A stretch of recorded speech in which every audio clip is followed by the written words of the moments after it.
जितना उस दिन लास्ट लेक्चर में डिस्कस हुआ उसमें कोई डाउट नहीं, किसी को कोई डाउट नहीं? नोट्स मिले? 2-3 पेजेस ही मैंने आई थिंक भेजे, 31C तक का मैंने भेजा था। मिल गए नोट्स? वो लिखे नोट्स? यश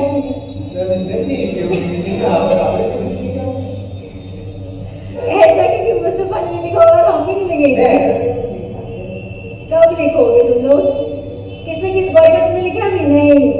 उत्कर्ष अभी कहाँ, इतनी जल्दी कहाँ लिखेंगे मैम, अभी तो हम दूसरा दिन है आज हमारा। फाबिया, हाँ फाबिया लिख लिया? पूजा ने लिख लिया? पूजा तुमने मुझे मैसेज करा था कि ready for the first chapter के लिए। अच्छा नाम तो लिख देती बेटा। पता नहीं जब तुम्हारा फर्स्ट मैसेज आया तब तो नहीं, तुमने मुझे कब आंसर्स भेजे? आज? हाँ नहीं, मेरे पास नहीं है PDF। मेल करी है? अच्छा मेल मैंने चेक नहीं करी है, मैं तो व्हाट्सएप देख रही हूँ। ठीक है मैंने मेल अभी चेक नहीं करी, मैं मेल देख लूँगी। नोट्स लिख लेना ठीक है। लेकिन नोट्स चलो खोल लेते हैं। किस आर्टिकल से हम लोग को शुरू करना है? आर्टिकल 30 हो गया, 31A हो गया था, हाँ 31A हो गया था, 31B एंड C हमें 31B and C last article है। इसके बाद हमारे आर्टिकल्स खत्म हो जाएंगे ठीक है। 31B and C। अच्छा जितना मैं कराते जा रही हूँ तुम लोग नोट्स भी लिखते जाओ और याद भी करते जाओ। किसी दिन भी मैं टेस्ट का अनाउंसमेंट कर सकती हूँ। लेक्चर्स देखे कुछ तुमने उत्कर्ष की? नहीं क्योंकि और सब्जेक्ट्स भी देख रहे होगे।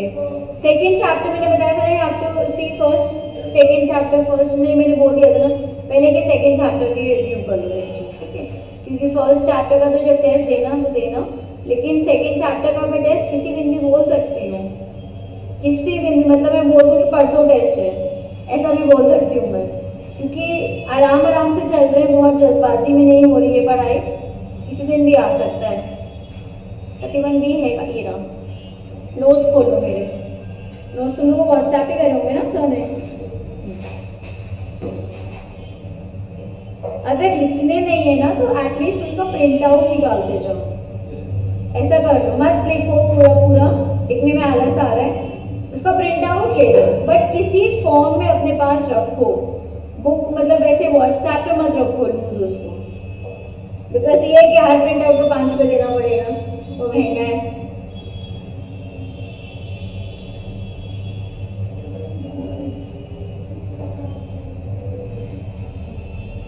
आर्टिकल 31A से मैं शुरू करूंगी। 31A में तुम लोग को 31 तक मैं तुम्हें भेज चुकी थी ना?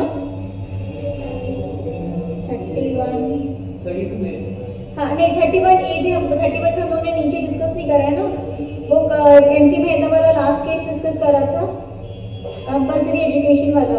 उस 31 में देखो ना नीचे है आर्टिकल 31A मेरा पेज नंबर 31, मेरे नोट्स का पेज नंबर 31 में चेक करना, पेज नंबर 31 उसमें देखो पेज नंबर्स में मेंशन करियो, पेज नंबर 31 मिला? अच्छा तुम लोगों ने लिख लिया, मिल गया? चलो अभी यश से शेयर कर लो, तुम यश से इसको फॉरवर्ड कर देना नोट्स। पेज नंबर ढूंढो, फर्स्ट लाइन है पेज की, children can therefore be employed in the field of. अब वो व्हाट्सएप में हो जाता है ना, ऊपर नीचे पेजेस हो जाते हैं। अभी ऐसा करो, अच्छा यश के साथ शेयर कर लो फिर देखना, यश इसको भी शेयर करा लो नोट्स ठीक है।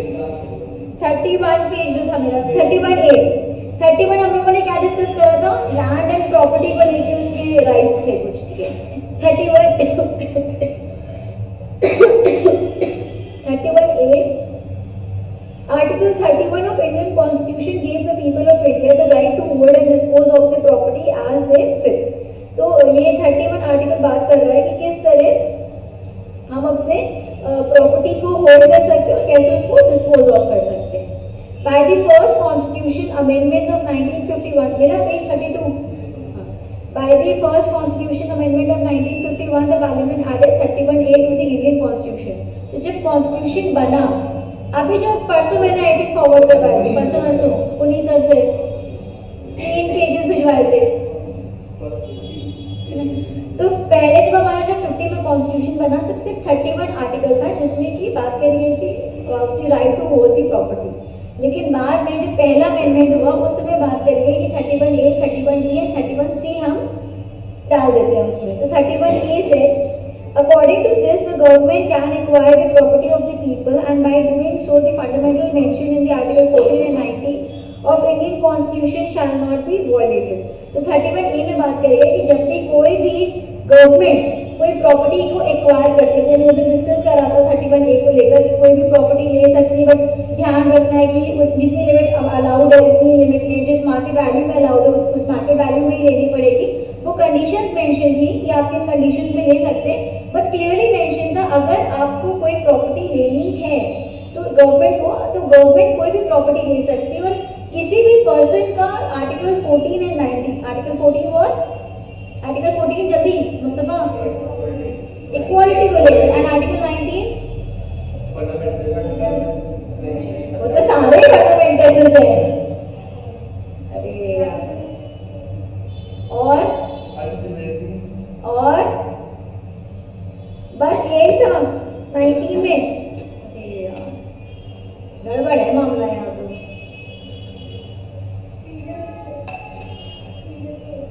कौन से फ्रीडम्स? हाँ मतलब पूरे 6 फ्रीडम्स जो प्रोवाइडेड है that is provided in the article 19. तो इसने बोला कि गवर्नमेंट कोई भी प्रॉपर्टी एक्वायर करती है तो ना ही हमारा इक्वालिटी वाला आर्टिकल ब्रीच होता और ना ही हमारा फ्रीडम वाला आर्टिकल ब्रीच होता. In other words, Article 31A of Indian Constitution was immune to Article 19 and 14 of the Indian Constitution that provide for the right to equality and right to freedom respectively. तो देखा जाए 31 एक तरीके से उनको immune दे रही थी, एक बैकबोन की तरह एक्ट कर रही थी for the article 14 and for the article 19. This amendment allowed the government to enhance the growth of the nation in the following manner. तो इस अमेंडमेंट से गवर्नमेंट का आगे कैसे ग्रोथ हुआ वो पॉइंट्स डिस्कस हैं. First, the government took control of the production and distribution of the various resources like oil. ये भी हमने डिस्कस करा था कि गवर्नमेंट को जब वो लैंड एक्वायर कर ले रही है तो जिन लैंड में हम माइनिंग या ऑयल माइनिंग वाला हम काम कर रहे हैं, डायमंड्स वाला कोई काम कर रहे हैं, तो वो कंट्रोल पूरा गवर्नमेंट ने अपने ऊपर ले लिया था. क्योंकि लोगों ने क्वेश्चन रेज करा अगर गवर्नमेंट ये कंट्रोल ले रही दैट मीन्स हम तो कोई ट्रेड ऑक्यूपेशन कर ही नहीं पाएंगे विच अगेन वायलेट्स आर्टिकल 19. तो इसमें 31A ने बोला कि नहीं, अगर गवर्नमेंट किसी भी लैंड का प्रोडक्शन कंट्रोल कर रही है तो किसी भी तरीके का कोई भी आर्टिकल हमारा वायलेट नहीं होगा. तो that was very much allowed कि हाँ गवर्नमेंट किसी भी लैंड की प्रोडक्शन को कंट्रोल कर सकती है एक्वायर करके. The government redistributed the mining rights for mine laws. फिर गवर्नमेंट ने बोला कि माइनिंग का लेके काम जितना भी होगा, जमीन के नीचे से जितनी भी खान निकलेगी उसका कंट्रोल मैं अपने अंदर लेता हूँ. तो अगेन लोगों ने बोला प्रैक्टिस टू ट्रेडिंग प्रोफेशन हमारा सैक्रिफाइस हो रहा है, तो वो बोले नहीं, कोई सैक्रिफाइस नहीं हो रहा है, government can very much do this thing. The government took various control of different private companies in order to use them for enhance growth. तो इसमें बोला गया कि तो गवर्नमेंट ने बहुत सारे प्राइवेट कंपनीज के कंट्रोल को ले लिया. कैसे प्राइवेट कंपनी काम रेगुलेट करेगी, कैसे काम करेगी, उसकी कंट्रोल ले ली. तो लोग बोले हमारी कंपनी क्यों गवर्नमेंट रेगुलेट करेगी, हमारी प्राइवेट कंपनीज है, हमने खुद इनकॉर्पोरेट करी है, हम कोई भी रूल वायलेट नहीं कर रहे, तो हम क्यों गवर्नमेंट हमारी कंपनीज को टुक करेगी. तो दे सेड नहीं, government can very much take control over the private companies. However this would be, तुम लोग की कंपनी लॉ के अमेंडमेंट्स आ रहे हैं, पता है, बजट आ रहा है, कंपनी स्मॉल कंपनीज की डेफिनेशन चेंज होगी. अभी तुम लोग को पता चलेगा, अभी तो मैं भी बात कर रही हूँ, वो पढ़ा रही हूँ, तब तक बीच में मैसेजेस आ रहे हैं, लेकिन स्मॉल कंपनी की डेफिनेशन चेंज हो गए सब. ये बजट तुम लोगों को लेकिन एप्लीकेबल नहीं होता है ना, नहीं होता. होता है राइट, होता है, टैक्स में होगा, बजट से एप्लीकेबल होगा बजट. स्मॉल कंपनी की जितनी भी कंपनीज एक्ट में जितनी भी डेफिनेशन चेंज होंगे और जितने भी टैक्स में चेंजेस होंगे वो सब तुम लोगों में एप्लीकेबल होगा. तो क्लासेस लेने के बाद बजट जरूर देख लेना। बस एक ही क्लास होगी, एक और मेरे बाद कंपनी लोगी बस, हाँ तब तक तो बजट आएगा, 3 बजे तक तो आएगा ही आएगा। हाँ तो इसमें गवर्नमेंट बोली कि वो कंट्रोल कर सकती है, हर तरीके से कंट्रोल करेगी, कितने टाइम में काम करेगी, कितने टाइम में नहीं काम करेगी, सब। It help in the abolition of zamindar system as the government took the land from zamindars and used it for the public welfare. तो जमींदारी सिस्टम खत्म हो गया कि हम जमींदार हैं, मेरे पास जमीन है, हम किसी को नहीं देंगे, तो सरकार ने जमींदारों से सब ले लिया और फिर उसको आगे काम में लगा दिया। आर्टिकल 31 एक लिया, अब 31B में आते हैं। This article is also the result of first amendment act 1951। तो जब जिस अमेंडमेंट में ए आया था उसी अमेंडमेंट में बी भी आ गया। Any such acts mention in this schedule are act of the reach of the Indian judiciary. इसमें सिंपली बस बी में बोला गया कि कोई भी अगर काम होगा वो सिर्फ और सिर्फ इंडियन जुडिशरी को ध्यान में रख के काम करा जाएगा। इसमें लिमिट लगा दी गई कि अगर कोई भी 31 का कोई भी अगर आर्टिकल कोई दूसरे आर्टिकल को वायलेट कर रहा है, चाहे वो 19 हो, चाहे वो 14 हो, कोई भी अगर दूसरा आर्टिकल हमारा वायलेट हो रहा है तो वो आर्टिकल 31B वैलिड नहीं रहेगा, उसको अमेंड करके सही करना पड़ेगा। इस आर्टिकल बी में सिर्फ इतनी बात करी गई है कि कोई भी अगर आर्टिकल प्रॉपर्टी को लेकर होता है तो वो सिर्फ जुडिशरी उस लॉ को फ्रेम कर सकती है, और अगर कोई भी वॉलेट होगा तो आपको अमेंड करना ही करना पड़ेगा ताकि वॉलेशन उसका रिमूव हो जाए। Article 31B of the Indian Constitution states that the provisions mentioned in Article 31A are immune for the judiciary, Indian judiciary। तो 31B ने बोला कि 31A जो है वो प्रोटेक्टिव की तरह एक्ट करेगा, ना कि वॉयलेटिव की तरह एक्ट करेगा to the other articles, and cannot be nulled on the basis that the right violate the fundamental rights in Article 14, 19, 31 of the Indian Constitution। and कोई भी दूसरा हमारा आर्टिकल वॉयलेट नहीं हो सकता है। अब आता है 31C पर। सिंपली इतनी बात करी गई है कि जो भी लॉज बनेंगे वो लैंड को लेके बनेंगे, दूसरा कोई भी आर्टिकल हमारा वॉयलेट नहीं करा जाएगा। बस 31B में उन्होंने बहुत टू दी पॉइंट क्लियर बात करी गई है। 31C, though the government tries to give primacy to some directive principles of state policy over the fundamental right। अब तुम लोगों ने स्कूल में भी पढ़ा होगा जब कि there are certain directive principles, civics में पढ़ा होगा। What do you mean by directive principles? Directive principles की जैसे हमारी जो गवर्नमेंट है वो जब भी कोई रूल्स या रेगुलेशन बनाएगी तो वो डायरेक्टिव प्रिंसिपल्स को ध्यान में रख के बनाएगी कि वो मतलब जनरल पब्लिक के लिए वेलफेयर का काम है। हाँ लेकिन है क्या डायरेक्टिव प्रिंसिपल्स? ये तुमने सेम बताया, कोई भी नया रूल बनेगा तो डायरेक्टिव प्रिंसिपल्स को ध्यान में रख के बनेगा। But what do you mean by directive principles?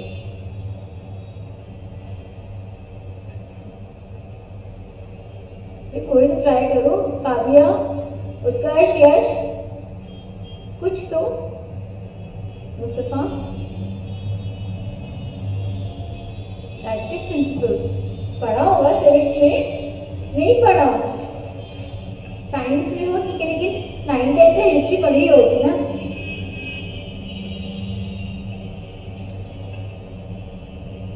Amendments आएंगे इसलिए अमेंडमेंट जरूर ध्यान में रखना बजट के। ये डाइसी नहीं, पक्का कंफर्म मुझे याद है, तुम लोग का जून में होगा ना पेपर, तो क्योंकि मई में नोटिफाई हो जाते हैं। मतलब अभी तो budget is a proposal and मई में वो नोटिफाई होकर एप्लीकेबल हो जाते हैं for the next financial year, इससे तुम लोग का एप्लीकेबल होगा, देखना। बाकी रिस्पेक्टिव फैकल्टीज तुम लोग को तो बताएंगे। अभी बताओ डायरेक्टिव प्रिंसिपल्स का मतलब क्या है? अरे यार डायरेक्टिव प्रिंसिपल्स का मतलब नहीं तुम लोग बता पा रहे हो। वही है कि मतलब डायरेक्शंस है एक तरह से गवर्नमेंट। बस there are certain guidelines which are provided by the government to general public। अब अगर हमें कोई हक दिया है, अब इन्होंने तुम्हें हक दे दिया, कुछ भी काम करिए, कोई भी रिलीजन लीजिए, तो अगर जैसे वो डायलॉग है ना, without any authority there is no responsibility, without responsibility there is no authority. दोनों चीजें साथ में चाहिए। मतलब अगर सिर्फ अधिकार हक मिलता रहेगा तो अगर कोई लगाम नहीं होगी तो इंसान बेलगाम हो जाएगा। तो डायरेक्टिव प्रिंसिपल्स हमारे लगाम है। कुछ हमें गाइडलाइंस प्रोवाइड कराए जाते हैं जो कि हमें एक, अगर हमें बीइंग अ सिटीजन हमें कुछ राइट्स प्रोवाइडेड है, तो बीइंग अ सिटीजन हमारी कुछ ड्यूटीज है, कुछ गाइडलाइंस है वी नीड टू फॉलो। तो वो गाइडलाइंस जो है वो डायरेक्टिव प्रिंसिपल्स बोले जाते हैं।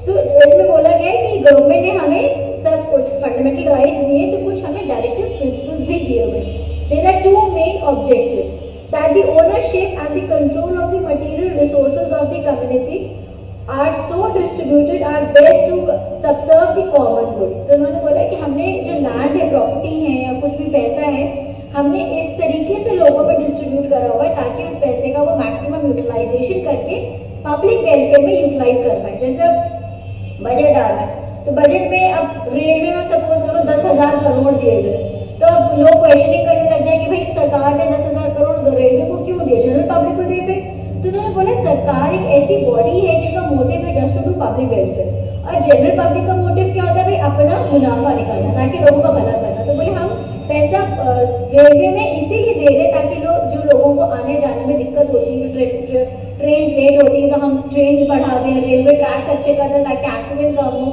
एम्प्लॉय ज़्यादा हायर करें ताकि स्वच्छता ज़्यादा बनी रहे, लोगों को कम गंदगी फेस करने को मिले। तो इसलिए हमने उतना फंड दिया। तो ये वेरी मच वैलिड है।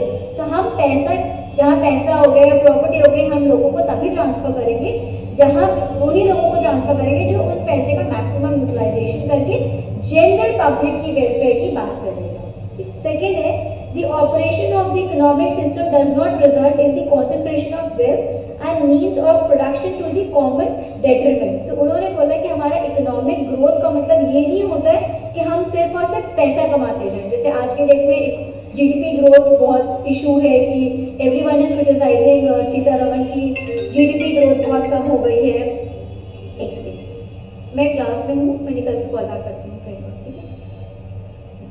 तो उसका था कि जीडीपी जैसे बार बार आजकल बहुत क्रिटिसाइज करी जा रही है, गलत हो रही है जीडीपी। तो पॉइंट ये था कि क्यों जीडीपी गलत हो रही है, मतलब हमें सिर्फ जीडीपी को नहीं ग्रो करना है।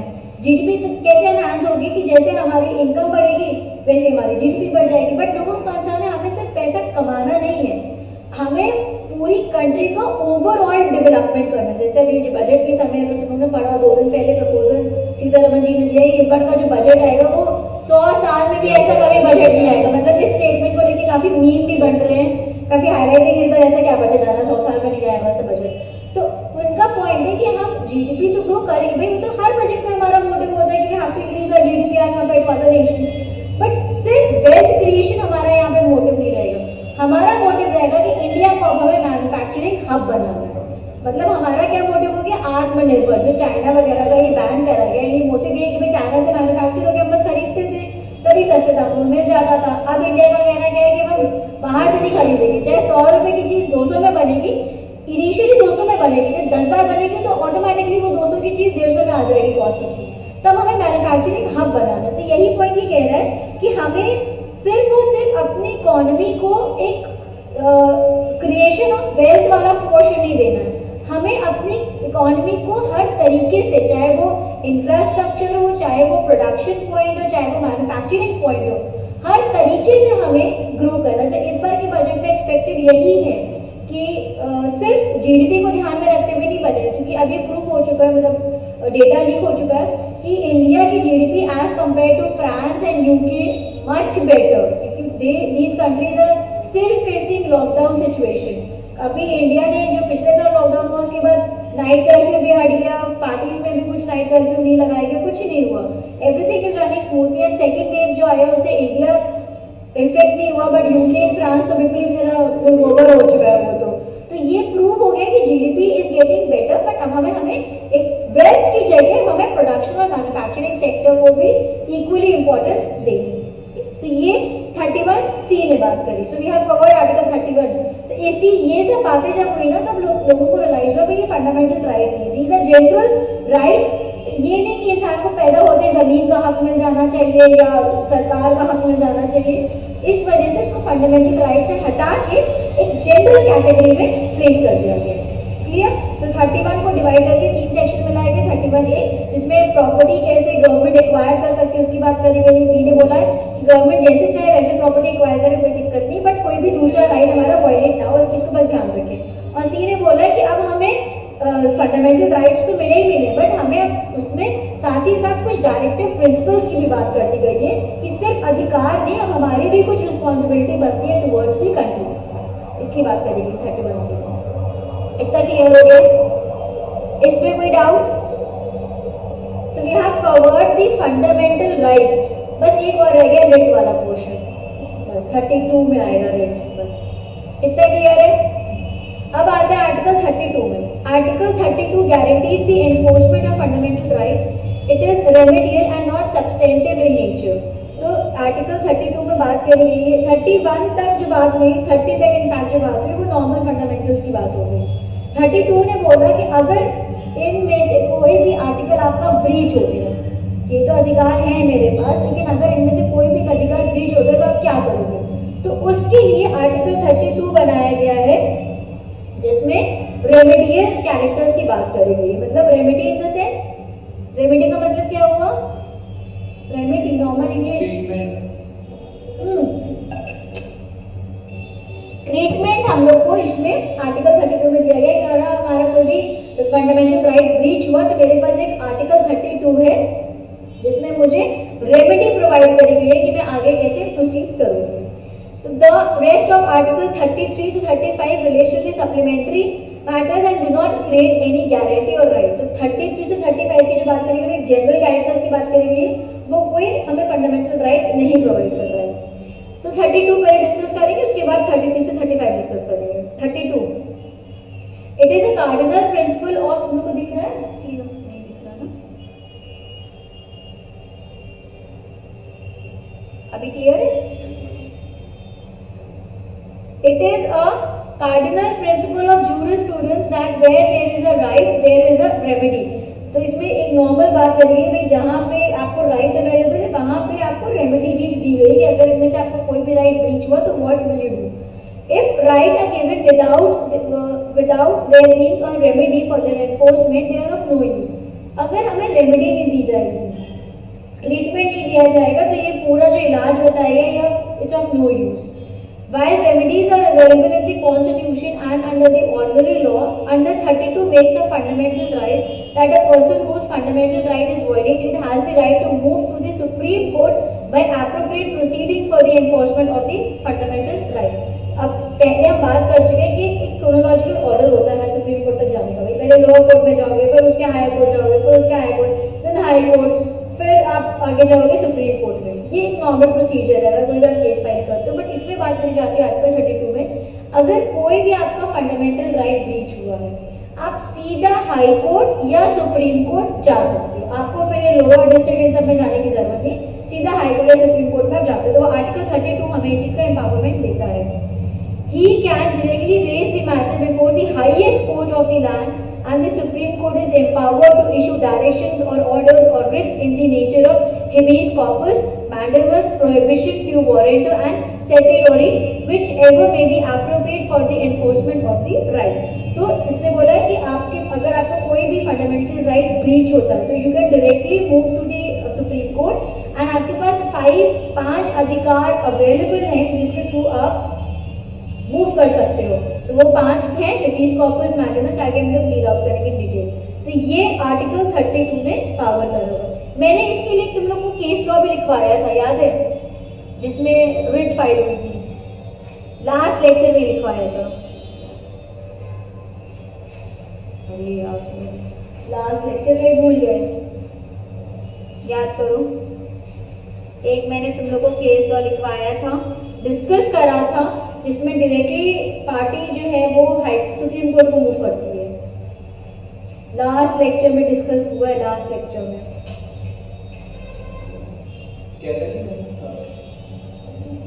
लास्ट लेक्चर में डिस्कस हुआ है। हाँ क्या फाबिया, बोलो बोलो बोलो, सही बोल रही हो। इंदिरा गांधी के सर यहाँ मेनका गांधी में मैं पासपोर्ट ऑफिस वाला केस बात करी थी, उसको opportunity of not being heard वाला फंडा हुआ था, उसके साथ डायरेक्टली पासपोर्ट सेंटर करने की बात करती है कि उसमें रिट वर्ड का यूज भी हुआ था। उसमें लिखा था, खोलो वो नोट खोलो, भूल गए तुम लोग, मेनका गांधी वाला खोलो, उसमें लिखा था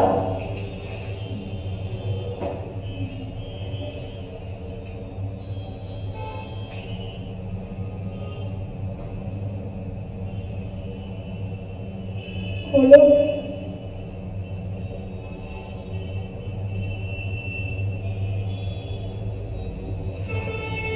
बोला, a writ has been filed and she directly moved to the Supreme Court, जहाँ पे वो सेक्शन 10 वॉयलेट्स वाली बात हुई है सारी। नहीं मिला यश को, नहीं मिला। मैं इसीलिए कह रही हूँ प्रिंट आउट निकालो। ये ना, ये व्हाट्सएप का चक्कर सही नहीं है, बट आई हैव लिमिट्स, इस वजह से मैं तुम लोग को डिक्टेट नहीं कर रही हूँ नोट्स। टाइम कंज्यूमिंग होता है बहुत ज़्यादा नोट्स। मुस्तफ़ा मिला? मुस्तफ़ा तुम्हें भी नहीं मिला? तुमने तो लिखे थे नोट्स। चलो ढूंढना। अब यश तुम सब बस अभी कोई भी लिखे नहीं ना? कितने? तुम ऐसा करो, प्रिंट आउट्स निकलवा लो। देखो प्रिंट आउट एक्सपेंसिव है, इसलिए मैं I don't recommend print out, but जिनको अगर लिखना कन्वीनियंट है लिखो, जिनको प्रिंट आउट्स कन्वीनियंट है प्रिंट आउट्स। और हर लेक्चर में प्लीज वो नोट्स लेकर आओ, क्योंकि थिंग्स आर इंटर रिलेटेड। जब तक कॉन्स्टिट्यूशन चल रहा है तब तक कॉन्स्टिट्यूशन के नोट्स लेकर आओ। परसों प्रिंट आउट चाहिए तुम्हारा यश। और जिनको लिखना है, उत्कर्ष अगर लिखना है तो लिख लो, निकलवाना है प्रिंट आउट तो प्रिंट आउट निकलवा लेना, ठीक है? तो उसमें बात करी गई है। So that case is also that, उस केस को हम रिट पिटिशन में भी यूज कर सकते हैं। हमने उसको किस में यूज करा था? 21 में यूज करा था, protection of life and personal liberty वाले में। तो उसी केस को अगर कोई रिट का केस आए तो तुम उसको रिट में भी फाइल दिखा सकते हो वो केस को, कि भाई directly Maneka Gandhi has move to the supreme court by filing a writ petition, क्योंकि उनका आर्टिकल फंडामेंटल राइट, उनका आर्टिकल 19 एंड आर्टिकल 14 वायलेट हुआ था, जिसकी वजह से उन्होंने डायरेक्टली मूव कर लिया था। ठीक, the right to move supreme court itself a guaranteed right, and the significance of this has been assessed by Gajendra Agdhar J in the following words. The fundamental right to move this court can therefore be appropriately described as the cornerstone of the democratic edifice raised by the Constitution. That is why it is natural that the court should, in the words of the Patanjali Shastra. अब यहाँ से लेने कि अब हम तक की समझ चुके थे कि भाई हमारे पास राइट है, फंडामेंटल राइट्स हैं, और अगर उस फंडामेंटल राइट का कोई भी वायलेशन होता है, लेकिन directly move to the supreme court, और फिर सुप्रीम कोर्ट ने उसको लेकर कुछ अपने पर्टिकुलर वर्ड स्टेट करे। It states that as a protector and the guarantor of the fundamental rights. तो सुप्रीम कोर्ट ने खुद को protector and guarantor of the fundamental right बोला गया है कि अगर कोई भी फंडामेंटल राइट किसी को नहीं मिल रहा है तो सुप्रीम कोर्ट अश्योर्स कि उस पर्सन को फंडामेंटल राइट्स मिल जाए, और अगर किसी पर्सन के फंडामेंटल राइट वायलेट हो रहे हैं तो सुप्रीम कोर्ट अश्योर्स कि उसके फंडामेंटल राइट को प्रोटेक्ट करा जाए, and should declare that it cannot, consistently with the responsibility laid upon it, refuse to entertain applications seeking protection against infringement of such rights. और ये भी बात करी गई है उसमें कि अगर supreme Court is responsible for it, कि किसी की भी एप्लीकेशंस को वो रिफ्यूज नहीं कर सकता, he is bound to entertain that application. अगर जैसे आप सपोज मेरे और मुस्तफा में प्रॉपर्टी को लेकर केस चल रहा है और मैं सुप्रीम कोर्ट गई, तो सुप्रीम कोर्ट के पास तब राइट है वो मना कर दे कि आप चैनल वाइज आइए, आप डायरेक्टली मेरे पास नहीं आ सकते। बट अगर मेरा कोई फंडामेंटल राइट वायलेट हुआ है तो सुप्रीम कोर्ट इज रिस्पॉन्सिबल कि वो उसको एंटरटेन करेगा ही करेगा। वो किसी भी कंडीशन में मना ही नहीं कर सकता कि नहीं ओवरबर्डन आप होकर आइए, कुछ नहीं। उसके पास client has the full right कि वो डायरेक्टली मूव कर सकता है to the supreme court, and Supreme Court is bound to entertain that case. In discharging the duties assigned to it, the court has to play the role of the sentinel on the queue, and it must regard it as its solemn duty to protect the fundamental rights. तो sentinel on the queue wise का मतलब हुआ that as a watchdog, मतलब उसको बिल्कुल तैनात खड़ा रहना पड़ेगा उसके फंडामेंटल राइट्स को प्रोटेक्ट करने के लिए, और वो बाउंड है कि उसको हर तरीके से फंडामेंटल राइट्स के केसेस को एंटरटेन करना ही पड़ेगा। फिर in Nitya Anand Raghavan, the supreme Court held that the remedy of writ of habeas corpus can not be used for mere enforcement of the directions given by the foreign court against a person within its jurisdiction, and convert that jurisdiction into that of an executing court. तो तो एक नित्या आनंद वाला case हुआ जिसमें head हुआ कि supreme court ने बोला कि आपके पास 5 रिट्स क्या है? रिट्स आर बेसिकली एप्लीकेशंस जो कि हम फाइल करते हैं अगर हमारा कोई भी फंडामेंटल राइट ब्रीच होता है, उस कंडीशन में रिट सुप्रीम कोर्ट की फाइल करी जाती है। तो इन्होंने बोला कि अगर आपके पास कोई अधिकार है, रिट है, तो उसका आप मिसयूज नहीं कर सकते कि फॉरेन के कोर्ट ने मेरे राइट्स को नहीं माना, मैं इस वजह से इंडिया में रिट फाइल कर दे रहा हूँ। तो इस वजह से आप नहीं कर सकते। अगर आपने कहीं भी आपको फंडामेंटल राइट ब्रीच हुआ है तो you have to be 200% sure कि हाँ फंडामेंटल राइट ब्रीच हुआ है, तभी आप सुप्रीम कोर्ट में एप्लीकेशन फाइल कर सकते हैं। सिर्फ एक फॉरेन कोर्ट को लेट डाउन करने के लिए अगर आप अपनी फंडामेंटल राइट्स का यूज करते हुए रिट फाइल कर देंगे तो वो चीज़ सही नहीं है। सुप्रीम कोर्ट ने इसके लिए भी गाइडलाइंस इशू कर दी कि आपके इन सिचुएशंस में रिट को फाइल कर सकते हैं। In Assam Sanmitha, the court held that Article 32, which has been described as the heart and soul of the Constitution, guarantees the right to move to the Supreme Court for the enforcement of all or any of the fundamental rights conferred by the Part 3 of the Constitution. तो again इसमें भी ये discuss हुआ कि हमारे पास पूरा अधिकार है, अगर हमारा कोई एक या सारे फंडामेंटल राइट्स हमारे कहीं ब्रीच हुए तो हमारे पास पूरा अधिकार है, हम जाके डायरेक्टली सुप्रीम कोर्ट में अपनी एप्लीकेशन फाइल कर सकते हैं। This article therefore is a fundamental right. ये कहा जा सकता है कि रिट फाइल करना भी हमारा एक फंडामेंटल राइट है। अगर कोई भी एक आर्टिकल ब्रीच हुआ है तो हमारे पास ये भी अधिकार है कि हम जाके सीधा इसमें सुप्रीम कोर्ट में अपना फंडामेंटल राइट के अगेंस्ट हमारी कोई एक्टिविटी हुई है तो हम उसके लिए भी एक रिट फाइल करके अपना फंडामेंटल राइट एक्सप्रेस कर सकते हैं। The right guaranteed by Article 32 shall not be suspended except provided in the Constitution। वैसे तो जनरली आप कभी भी अपने आर्टिकल 32 को ख़त्म नहीं कर सकते हैं, बट अगर कहीं उसको लग रहा है it is not in the public interest, वहाँ पे जाके फंडामेंटल 32 आर्टिकल को बंद करा जा सकता है, मतलब कर्ब कर दिया जा सकता है that you cannot file any kind of writ petition. But वो भी कॉन्स्टिट्यूशन डिसाइड करेगा, no other person will decide that कि कौन फाइल कर सकता है कौन नहीं कर सकता। Only constitution has the power to suspend the article 32 rights. अब 33 to 35 में आते हैं, ठीक। तो 32 आर्टिकल बात हो गई, रिट्स की बात करी गई है। आगे जाके तुम लोग को चैप्टर में बताया गया है कि रिट्स क्या हैं और डिफरेंट काइंड्स ऑफ रिट्स के बारे में आगे बात करी गई है। अब आते हैं 33 to 35। कोई फंडामेंटल राइट नहीं 33 to 35, ये सिंपल एक बेसिक जनरल राइट्स है जो कि प्रोवाइड करे गए। Article 33 authorizes Parliament to restrict or abrogate the application of fundamental rights in relation to the members of armed forces, paramilitary forces, police forces and analogous forces। Armed forces मतलब भाई army हो गई, ठीक। paramilitary forces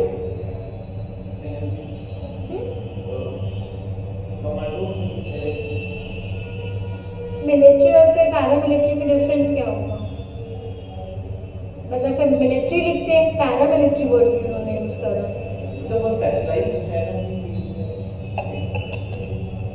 paramilitary which are specialized in their respective fields. Military के लिए आपको कोई special knowledge नहीं चाहिए, मतलब वो तो एक उनका पेपर होता है, क्वालिफाई करके मिलिट्री फोर्स में ज्वाइन हो जाएंगे। And paramilitary is they specialized in the respective forces. हाँ, ट्रेन होना चाहिए, जैसे अपने प्रोफेशनली क्वालिफाइड माने जाएंगे। वैसे जो मिलिट्रीज में जो अपनी फील्ड में स्पेशलाइज्ड होते हैं वो पैरामिलिट्री बोलने लग जाते हैं सबको। पुलिस फोर्सेस जो पुलिस वाले हो गए। एनालॉगस फोर्सेस, एनालॉगस, अरे एनालॉगस सिंपल है, जो बचे फोर्सेस है वो एनालॉगस फोर्सेस की कैटेगरी में डाल दो। जो बच गए बहुत टाइप की फोर्सेस होते हैं ना, जैसे हाँ उनको कहाँ डाल दिया, मोडालिटीज में डाल दिया एनालॉगस में कि जितने भी फोर्सेस हैं तो इंडिया के एक रक्षा के ही आएंगे ना, रक्षा करने के लिए आएंगे वो, बट ना वो पुलिस की कैटेगरी में आएंगे, ना वो मिलिट्री कैटेगरी में आएंगे, ना वो आर्मी कैटेगरी में आएंगे, तो बचे हुए लोग इसमें डाल दो एनालॉगस फोर्सेस में, ठीक। अब आर्टिकल 33 कहता है कि पार्लियामेंट के पास पूरा पावर है कि they can restrict the application of fundamental rights। मतलब ये जो कैटेगरीज थी armed forces and paramilitary forces, इनके भी राइट्स को रिस्ट्रिक्ट कर सकता है पार्लियामेंट। अगर उसको पब्लिक इंटरेस्ट में लग रहा है तो उनकी भी राइट्स को रिस्ट्रिक्ट वेरी मच करा जा सकता है। Article 34 is primarily concerned with granting indemnity by law in respect of acts done during operation of martial law. The Constitution does not have a provision authorizing proclamation of martial law. Indemnity by law. indemnity bond सुना है? indemnity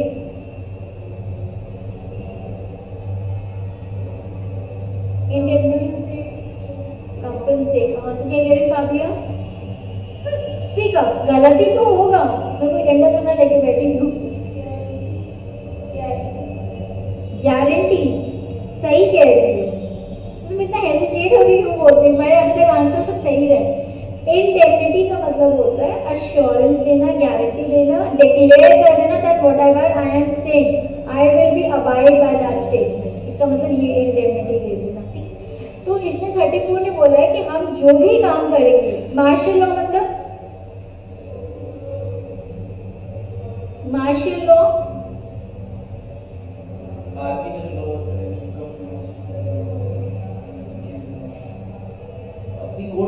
government के जितने भी related laws होते हैं, मतलब which are applicable on the government bodies है, वो आर्मी ले लो, चाहे वो पुलिस वाले ले लो, चाहे वो मिलिट्री वाले ले लो। तो उन्होंने बोला अगर कोई भी हम लॉ बना रहे हैं तो मार्शल लॉ अगर हम भी कर रहे हैं तो we will be abide by that law.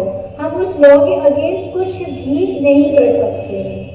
जैसे अगर लाठी चार्ज वगैरह भी होता है तो उनके लिए भी लॉज मेंशन्ड है, पॉइंट्स मेंशन्ड है कि आप इन सिचुएशंस में लाठी चार्ज कर सकते हैं। ऐसे नहीं कि मन ठाया किसी में भी लाठी चलाती, तो you have to be abide by that law.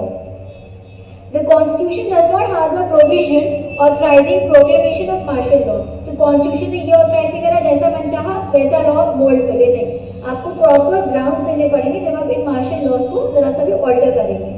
Article 34 says that Parliament may by law identify any person in the service of the Union or state or any other person for an act done during the martial law.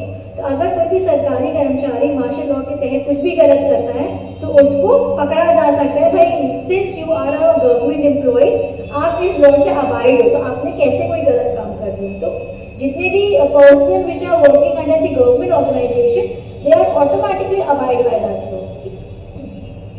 इतना clear? Article 35 provide that whenever Parliament has by an express provision been empowered to make a law restricting a fundamental right, Parliament alone can do so. तो अगर parliament को कहीं भी लग रहा है कि हमें किसी भी फंडामेंटल राइट को रिस्ट्रिक्ट करना है तो पार्लियामेंट खुद काम कर सकता है, उसको स्टेट लेजिस्लेचर की परमिशन रिक्वायर्ड नहीं है। और अगर स्टेट लेजिस्लेचर कुछ करना है तो वो खुद कुछ नहीं कर सकता, क्योंकि ये सारा काम ओनली पार्लियामेंट ही कर सकता है, सिर्फ और सिर्फ पार्लियामेंट कर सकता है, कोई और पार्लियामेंट के बिहाफ पे नहीं कर सकता। Clear? So we have discuss article 31, 32, 33, 34, 35। तो 12 से लेके 35 तक के हमारे सारे आर्टिकल्स कवर हो चुके हैं। इसमें कोई डाउट? इसमें कोई डाउट नहीं? आगे प्रोसीड कर लें।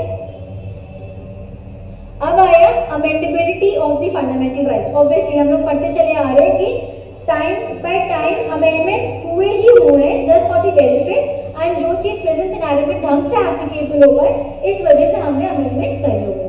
Since 1951, questions have been raised about the scope of amending process contained in Article 368 of the Constitution. The basic question raised was whether the fundamental rights are amendable. जब पहली बार 1951 में amend हुआ 31A, 31B, 31C आया तो उसमें पूछा गया कि क्या हम अपने फंडामेंटल राइट्स को अमेंड कर भी सकते हैं। The question whether the word law in clause 2 of the Article 13 includes amendment. Article 13 में हमने डेफिनेशन पढ़ी थी, उसमें नोटिफाई और सब डेफिनेशन थी ना लॉ की। 12 की स्टेट की डेफिनेशन थी, 13 जो डेफिनेशन थी वो लॉ की थी। तो उन्होंने बोला कि क्या लॉ की डेफिनेशन में ये इंक्लूडेड था कि हम अमेंड कर सकते हैं कि नहीं अमेंड कर सकते हैं फंडामेंटल राइट्स को। हाँ, तो it was finally held in the case of Shankari Prasad 1951 when the first amendment was challenged. The court held that the power to amend the constitution including the fundamental rights was contained in Article 368 and the word law in Article 13(2) did not include an amendment to the constitution was made in exercise of constituent and not legislative power. तो जब ये first amendment हुआ तब शंकरी प्रसाद ने challenge करा भाई ये तो कहीं नहीं लिखा था कि हम फंडामेंटल राइट को चेंज करेंगे. तो सुप्रीम कोर्ट ने बोला कि in article 368 it is clearly mention that you can amend the article, but yes in article 13 there is nowhere mention that you can amend your fundamental rights. तो अगर आप fundamental rights में कोई भी amendment करते हैं, आज भी अगर कोई अमेंडमेंट होता है तो that is very much valid, वो null and void नहीं डिक्लेयर करा जाएगा. Thus, until the case of Golaknath, मैंने तुम लोग अभी गोलकनाथ का केस नहीं भेजा है ना, भेजूंगी, आप आज भेज दूंगी फिर गोलकनाथ का केस, नेक्स्ट लेक्चर में वो डिस्कस करेंगे. In Golaknath case, the Supreme Court had been holding that no part of a constitution was unamendable and that Parliament might, by passing a Constitution Amendment Act in compliance with the requirement of 368, amend any provision of the Constitution including the fundamental right and Article 368 itself. तो Golaknath case से ये head हुआ था कि you can amend any fundamental right वैलिडेटली, but हाँ जो भी प्रोसीजर आपके आर्टिकल्स में मेंशन है आपके कॉन्स्टिट्यूशन में उस प्रोसीजर के थ्रू ही आप अमेंड कर सकते हो. और अगर आपको ज़रूरत लग रही है तो आप आर्टिकल 368 भी अमेंड कर सकते हो. फंडामेंटल राइट तो अमेंड कर ही रहे हो, बट आर्टिकल 368 भी अपने हिसाब से आप इजीली अमेंड कर सकते हो. But in the Golaknath case a majority overruled the previous decisions and held that fundamental rights are outside the amendatory process, and if the amendment takes place, amendment takes away or abrogates or any of the right. लेकिन Golaknath case में लोगों ने बोला कि नहीं, fundamental rights हमारी पहुंच के बाहर है, हमारे रीच के बाहर है, and don't think so fundamental right should be amended. अगर वो अमेंड होगा तो कुछ ना कुछ हमारा अधिकार छीन ही लेगा. The majority in Golaknath case rested its conclusion on the view that the power to amend the constitution was also a legislative power and that should also be fall under the definition of law. तो बहुत से लोगों ने बोला नहीं, अगर आप fundamental right को अमेंड कर रहे हो आपको लॉ की डेफिनेशन में वो चीज़ इंक्लूड करनी पड़ेगी कि yes a law can be amended also. ये चीज़ आपको इंक्लूड करनी पड़ेगी. ये पता है जब मैं तुम लोगों को वैसे ही कराऊंगी ना, जब गोलकनाथ वाला केस तब और ढंग से समझ में आएगा. मैं इसको रोक दे रही हूँ. 2 केस में तुम लोग कराऊंगी नोट्स में आज, एक तो गोलकनाथ केस और ये भारती वाला केस. ये बहुत इंपॉर्टेंट है. भारती वाला केस तो बहुत ही बड़ा इंपॉर्टेंट केस है ये. तो ये जब भारती वाला केस होगा ना तब मैं फिर इस पॉइंट को ईजिली डेल्ट आउट कर पाऊंगी. ठीक है, इस केस में इस पॉइंट में ना इन्होंने यही बात करी हुई है. With the help of the case laws इन्होंने बताया हुआ है कि कब आप अमेंड कर सकते हो, कब आप अमेंड नहीं कर सकते हो. ठीक है, फिर मैं सीधा आती हूँ.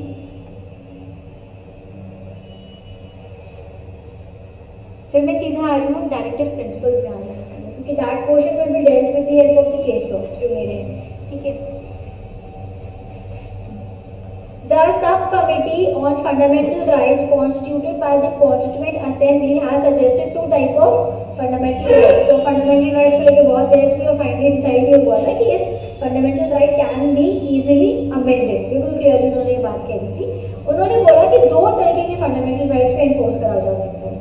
One which can be enforced in the courts of law and which because of their different nature cannot be enforced in the law courts. तो बोला कि fundamental rights 2 तरीके के होते हैं. पहले फंडामेंटल राइट्स वो होते हैं जिनको आप लेकर कोर्ट में जा सकते हो कि भाई अगर ये हमें फंडामेंटल राइट नहीं मिला तो हम कोर्ट में कार्रवाई कर देंगे, केस कर देंगे. और दूसरे तरीके के फंडामेंटल राइट्स वो होते हैं, दूसरे तरीके के राइट्स वो होते हैं जिनको लेके आप कोर्ट में नहीं जा सकते. अगर वो नहीं मिले तो ठीक है, नहीं मिले उसको लेकर आप कोई भी बवाल नहीं कर सकते हो. Later on, however, the former were put under the fundamental rights and the latter were put under the directive principles. तो जिनको लेके हम कोर्ट में जा सकते हैं वो फंडामेंटल राइट्स को लेकर जो कि पार्ट 3 ऑफ द कॉन्स्टिट्यूशन की कैटेगरी में डाल दिया गया. और दूसरे तरीके की जिनको लेके हम कोर्ट में नहीं जा सकते हैं उनको नाम दिया गया डायरेक्टिव प्रिंसिपल्स जो कि पार्ट 4 ऑफ द कॉन्स्टिट्यूशन में डाल दिए गए. So part 3 deals with the fundamental right and part 4 deals with the directive principles. तो पार्ट 3 को लेके हम एनफोर्स कर सकते हैं कोर्ट में अगर हमारे सही से नहीं हुआ, वॉयलेशन हुआ, बट पार्ट 4 को लेके हम कहीं भी कोर्ट में कार्रवाई नहीं कर सकते. The articles included in Part 4 of the Constitution contain certain directives which were guidelines for the future government to lead the country. तो Part 4 of the Constitution में ऐसी गाइडलाइंस डाल दी गई जिनको लेके आगे कंट्री कैसे रूल्स बनाएगी, हम लोग अपनी लाइफ कैसे जिएंगे, वो इस चीज में पुट कर दी गई है कि Part 4 of the Constitution. So this provision contains that shall not be enforceable by any court. तो इनको लेके हम कोर्ट में कभी भी केस फाइल नहीं कर सकते हैं.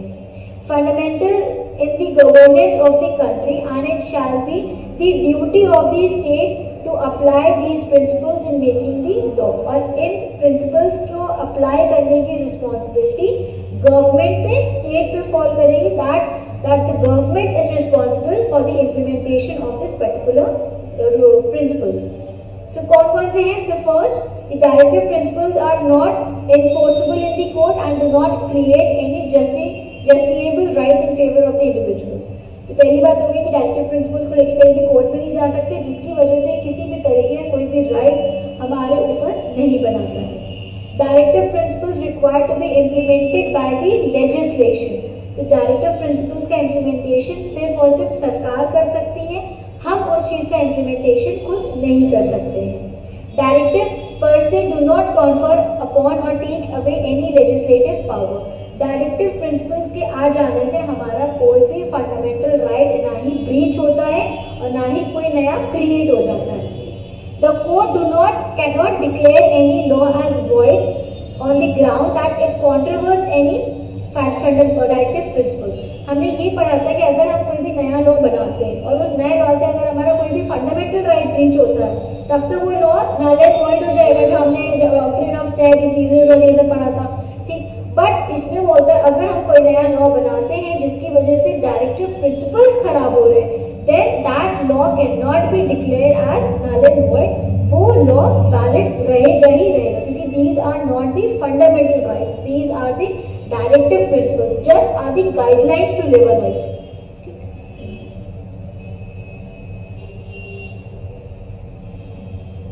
फिर the courts are not competent to compel the government to carry out any directives to make any law for the purpose. The court are not competent to compel the government to carry out any directive or to make any law for that purpose. तो court किसी भी state को bound नहीं कर सकता है, किसी को भी मजबूर नहीं कर सकता कि नहीं आप इसने ढंग से एग्जीक्यूशन नहीं करा है, आपने ढंग से इसमें काम नहीं करा, दोबारा लॉ बनाए, ढंग से एग्जीक्यूशन करी, ऐसा कुछ भी कोर्ट गवर्नमेंट को इंस्ट्रक्शंस नहीं दे सकती in the case of the directive principles. Though it is the duty of the state to implement the directives, it can do so only subject to the limitations imposed by the different provisions of the Constitution upon the exercise of the legislative and executive power by the state. तो ये सिर्फ और सिर्फ state की duty होती है कि वो कैसे डायरेक्टिव प्रिंसिपल्स को इम्प्लीमेंट कर रही है. उसको कुछ रिस्ट्रिक्शंस भी इम्पोज करने पड़ जाते हैं अगर उसको इंश्योर करना है कि उसके डायरेक्टिव प्रिंसिपल्स हर तरीके से सही से इम्प्लीमेंट हो. क्लियर? डायरेक्टिव प्रिंसिपल्स का मतलब समझ में आ गया, what you mean by the directive principles वो भी समझ में आ गया. तुम लोग की दूसरी क्लास 12:30 से है ना कंपनी लॉ की. तो अब हम लोग नेक्स्ट लेक्चर में conflict between a fundamental right and directive principles करेंगे. अब हमारा चैप्टर ना बहुत जल्दी होगा हमारा, मतलब विद इन दिस वीक हमारा चैप्टर फिनिश ऑफ हो जाएगा. टुडे इज व्हाट, आज है पहली 8 को टेस्ट है,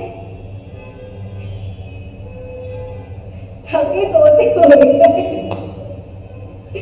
अच्छा 10 को ले ले, यू विल गेट 10 days.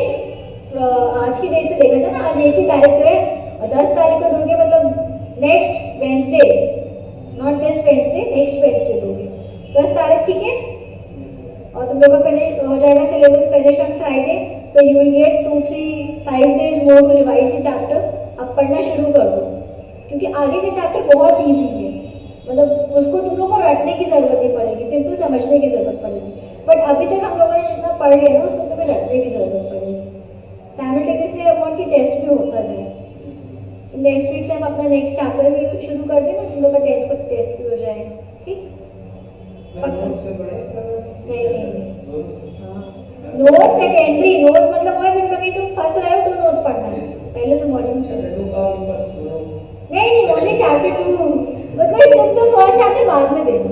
वैसे भी तो first chapter is very much of less importance, तो मैं इसलिए चैप्टर 1 में ज़्यादा फोकस भी नहीं कर रही। सेकेंड चैप्टर से हमारा मेन चैप्टर शुरू होगा, तो चैप्टर 2 से ही अब चलो चैप्टर 1 का टेस्ट हम बाद में देखेंगे, जब सारे चैप्टर्स कवर हो जाएंगे फिर देखेंगे।